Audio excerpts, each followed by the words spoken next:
Okay, today is kind of a mixed bag. We're going to do a little good and a little bad on two videos. Video number one is this video from California Guardian. He is detained and arrested. It appears that his arrest is based on the totality of the circumstances and him refusing to identify, which this officer construes as being obstruction of justice or obstruction of a police officer, 148A. 148G wouldn't apply because it's failing to ID that is the obstruction that this officer is naming. 148G would be filming. Yes, it's part of it, but it's not what the officer is claiming. Does the officer have probable cause for that arrest?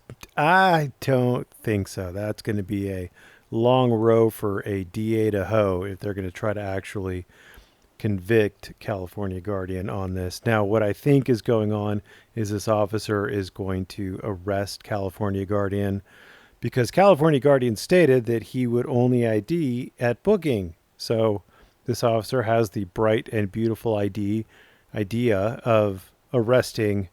This is my interpretation. I don't know this to be a fact, but I'm guessing this officer wants to arrest him so that he can ID him at booking, and then basically they'll catch and release. Because 99% of the people who are arrested like this don't sue. Now, will California Guardian sue? Maybe. He has his crack attorney, Felipe, in the chat saying that the officer will zero immunity and to ID. But then again, Felipe is more or less retarded when it comes to the law and says a lot of terrible things. So I wouldn't necessarily trust the advice that he gave me. He is certainly not a lawyer. His wife is, and it doesn't rub off. You don't get a license to practice law because of close proximity with someone who has a license to practice law. You don't get a law degree because you're married to someone who has a law degree. There's lots of issues with that situation, and Felipe makes a lot of terrible, terrible decisions.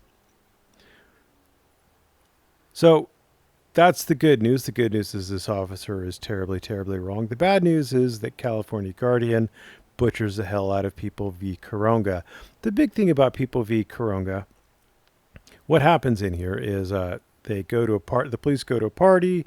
They think a woman's smoking pot. A guy who lives there is acting kind of sketchy. They make him sit down. It looks like he's trying to hide something in a couch cushion.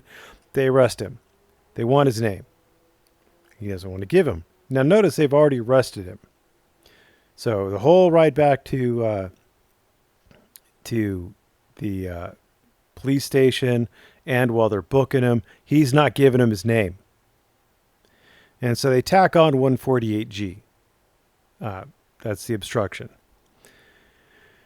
Now, what the court held, was that following the appellant's arrest, the issue of constitutional protections shifted from the First Amendment to the Fifth Amendment. So this is after arrest. And at this point, the appellant's conduct did not violate 148G because it did not obstruct or delay a peace officer, because he was already under arrest, and he was already... See, the arrest had already been effected. He's already under arrest. So it didn't serve to delay or thwart his lawful detention. So,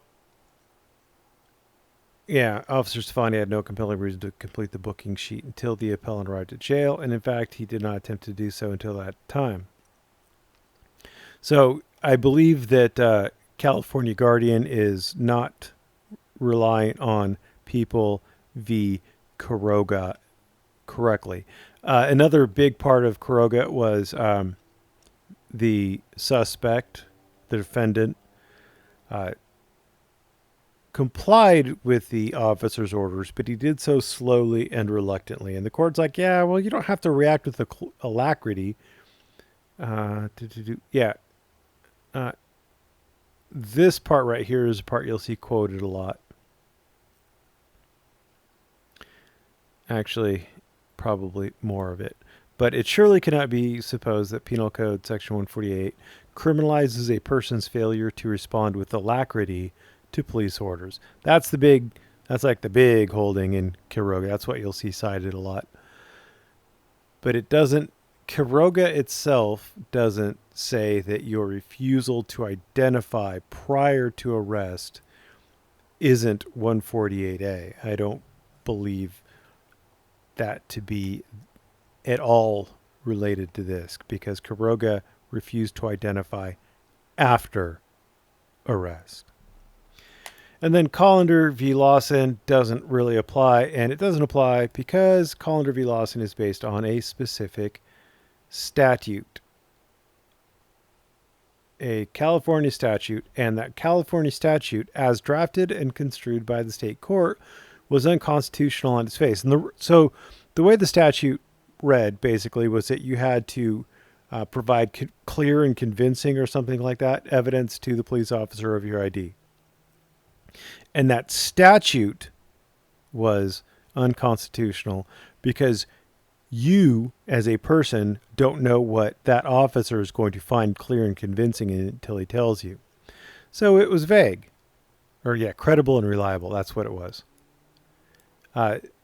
Because it gave the discretion to the police officer as to what he found to be credible and reliable, a reasonable person wouldn't know ahead of time what necessarily would be credible and reliable. So there you go. The legislative branch can't abrogate its responsibility to determine what the law is, to make the law, to set the boundaries of the law. They can't abrogate that to the police, to the executive branch. They have to say, this is the crime, so then the police know what the crime is, instead of saying, whatever the police say is the crime, at which point in time people are going to be like, I don't know, am I committing a crime or am I not? So that's Collender v. Lawson. Doesn't apply because, well, that statute is long gone, 647E. So there you go. So those don't apply. So the good news is that the cop was wrong to arrest California Guardian. The bad news is California Guardian butchered case law and did so confidently and still got arrested, and Felipe is fat and useless. Then there's this one. What did we learn from this video by News Now California? In this video, the whole Southern California Hemming team were down filming the entrance into a courthouse. Why you'd want to film the entrance into a courthouse, I don't know. But, okay. So exciting. Holding people accountable or something. I don't know. But anyway, this young man right here was not very happy that he was being filmed. I don't know exactly why, but he was not happy at all. So he proceeded to holler and, what do they call that? Front. He stepped up and, I give High Desert Community Watch credit on this. He stood his ground. He certainly didn't seem scared at all.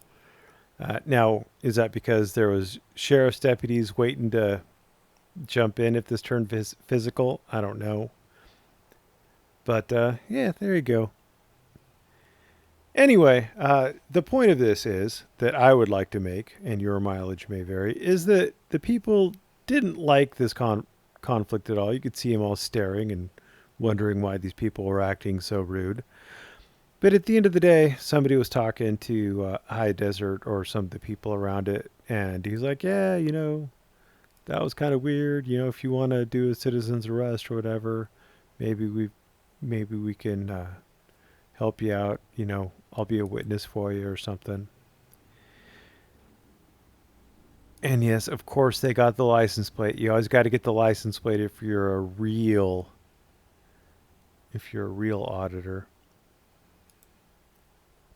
So this guy was, I don't know if he's an auditor or not. Anyway, No, it doesn't appear to be an auditor. So anyway, at the end of the day, it looks like the auditors in this situation came out looking better than. Look at them all, just everybody just standing like, what the hell's going on with all this bullshit? So the auditors came out smelling better than this young man right here. But I just want to point something out.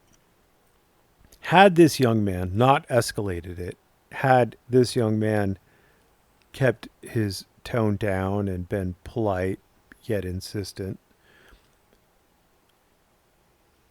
then who do you think the perceived winner would be? Who do you think the public would uh, identify with more, empathize with more? And I think we see this quite a bit when the police and auditors interact. A lot of times you'll see the police coming in wrong, but then the auditors step it up and the auditors become more offensive, more confrontational, more asshatty. And then, so then it becomes the auditors over here and the police over here. Whereas in this case, you know, lucky for the Hemming crew down south, they had somebody who was a little more ass hattery than they were. Anyway, I still think this is all about public perception. I mean, while this cop was wrong to arrest uh, California Guardian, I don't think that anything that happens to this cop is going to change California law. California law is pretty settled that they can't do what this cop did, so it's not going to change anything. That law's already set. So, so I think public perception is the way you want to go, and I don't think we're winning that fight. Anyway, thanks for watching. Have a great day.